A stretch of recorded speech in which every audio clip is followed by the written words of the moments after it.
James could be done playing the one for the Los Angeles Lakers. The newly acquired Dennis Schroeder said he intends to start at point guard for the defending champs. The Lakers have not settled upon their starting lineup, sources told ESPN, though Schroeder would consider him starting at the point guard spot. He also could be asked to fill in off the bench. Sources have said that as well.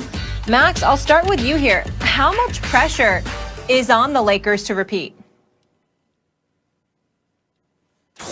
I think there's more pressure on the Lakers this season. Yeah, I didn't hear either. I'm sorry. I'm assuming you said me, but I don't know. Max, Go ahead, Max. Go ahead, Max. Because Stephen A. didn't. Okay. All right. I think there's more pressure on the Lakers to start this season, to win this season, than there was last season. Like, do you remember before last season, that survey of GMs, right? I think it was right before the season started. It was late October or November. Who is the most likely to win? GMs, right? So they survey 30 GMs, all the GMs in the league, and they ask, who is most likely to win the championship? These people, their living is dependent on knowing this kind of stuff, of evaluating talent. Number one was the Clippers. Number two was the Bucks. Lakers finished a distant third. They turned out to be wrong. But the perception was going in, the Lakers may not win it this season. And why not? Like, this is the third time LeBron has formed a super team in a location. The first time is he went to Miami. Dwayne Wade and Chris Bosh. And then Miller and all these guys. Yeah, we want to play there too. They lost the championship year one. They got there, but they lost. Same thing happened in Cleveland. Oh, they got Kyrie and the number one pick. They can flip Wiggins into Kevin Love. I'll go to Cleveland. There's another super team. Year one, he lost. True, everyone got hurt, but he didn't win the championship year one. LeBron usually figures that out year two because you got to get the details just right. It's hard just to throw guys together and have them win a championship. So I would say the expectation among most who knew was not that the Lakers would win, yet they did. But how about this season, guys?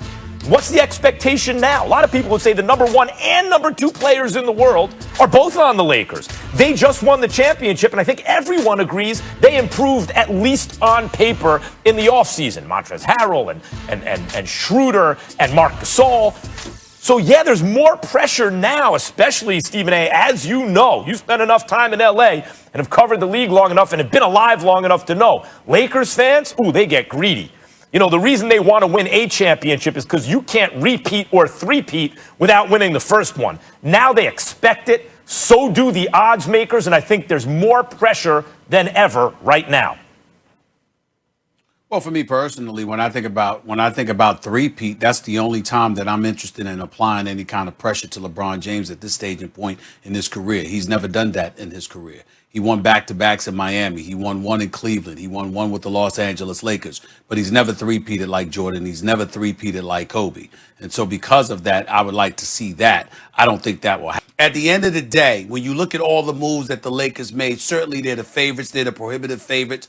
But, Max, I was of the mindset, if you remember, I said the Lakers had to win last year. I'm not trying to say there's no pressure because, of course, there's pressure. I'm saying there was more last year than now. The reason why is because I firmly believed if they had lost last year and somebody else, say the Clippers, had knocked them off, all right, or God forbid Denver, okay, then what would have happened was it would have been that much harder for them to ultimately overcome, get over the hump because there would have been even more pressure to bear on LeBron and Anthony Davis. They would not have won together. Everybody would have been like, what's up? What you gonna do? Meanwhile, those other teams knew how to win. But the fact that that has not happened and the Lakers ended up handling their business in relatively dominant fashion, I might add, the bottom line is because they handled their business the way that they did and they won the chip and they already know how to win together and they've gotten that off. Now they could just go and play basketball, may the best team win. They should be it. Again, there's pressure because they're the prohibitive favorite. But it's nothing compared to what it was last year, because if they had not won last year, it would have been significantly more pressure this season and beyond. But the reason is, I think there's a problem with that kind of thought experiment. The reason that there's more pressure now is because they didn't lose to the Clippers. They never met the Clippers. They didn't lose to the Nuggets. They didn't lose to anyone. And Stephen A., the truth is, they never really came close, brother. They never really came close. That was kind of an easy championship win. Not that winning any championship is easy, but we've seen teams get to a nail-biter Game 7 along the way, right? Right, they made it look easy. Could someone even take them to a Game 7? No. No. That was like Jordan on the Bulls type stuff, right? Like, oh, y'all can't even take this dude to a Game 7. Those might be the two best players in the world. So the fact that we now know that they were that much better than the rest of basketball last season, and we all believe they got better, but we don't look at any other team and say, see that team right there? That team was knocking on the door, and they just took a giant step forward. We don't think that about the Clippers. You may think they got marginally better or marginally worse. The Bucks got a little better, but they didn't even get out of the East. Did the Heat get better? Maybe if certain guys improve because they're getting a little older, but no one. We don't see anyone on the, it's not like the Nuggets acquired some major star or something like that. We're like, okay, now what are they going to do? So for that reason, there's more pressure now because we know what the Lakers are supposed to do. The expectations are higher. Well, again, I disagree. I mean, because the expectations are higher because they're prohibitive favorites. But I look at Denver, one could argue that there's addition by subtraction. Even though we all like Jeremy Grant and he can ball, the fact that he's going to be gone, Bart's going to come back, but you've got Michael Porter Jr. that's expected to ascend. Who knows how interesting that can be. We love Montrezl Harrell. We understand that he's an Energizer bunny. And, aside from his poor performance in the playoffs, he had some things going on family-wise, not to mention the fact that he really didn't want to be in the bubble to begin with, and he wasn't getting along with Paul George. That's an element. But the Clippers have upgraded because Serge Ibaka is an upgrade from Harrell, a better rim protector and a better perimeter shooter. So we kept that along with the motivational element of Paul George and Kawhi Leonard really needing to make amends for their poorest performance in Game 7. It could be very, very interesting. But in the end, the Lakers already won. They handled their business. They need to win another title again, sure. But this season, per se, even though they're the prohibitive favorite, if it doesn't happen, we'll get over it, and they'll come back the third season together. Steph Curry, first takes. Stephen A. Smith joining us now in SportsCenter. So prior to the Klay Thompson injury, you said that the Warriors were the biggest threat to the Lakers in the West, and things, of course, have changed. We're now less than a month away from the season. So who's the biggest threat with the defending champs there now in the West?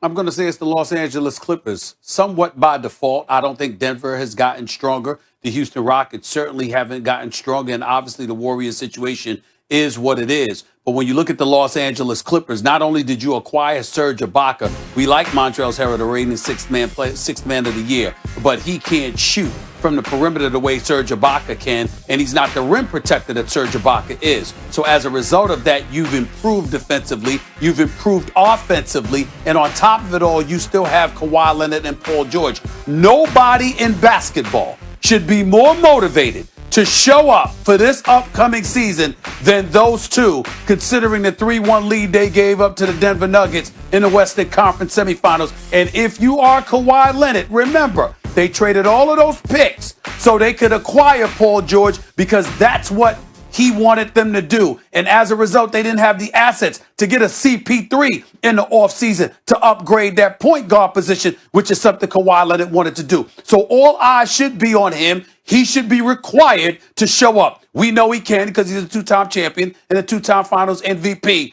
But now, with you in that microscopic spotlight, the way we put LeBron James in there, let's see how Kawhi Leonard responds to that challenge. Okay, now let's go to the East. And what's the significance of this news today with the Heat agreeing to a max deal with Bam Adebayo?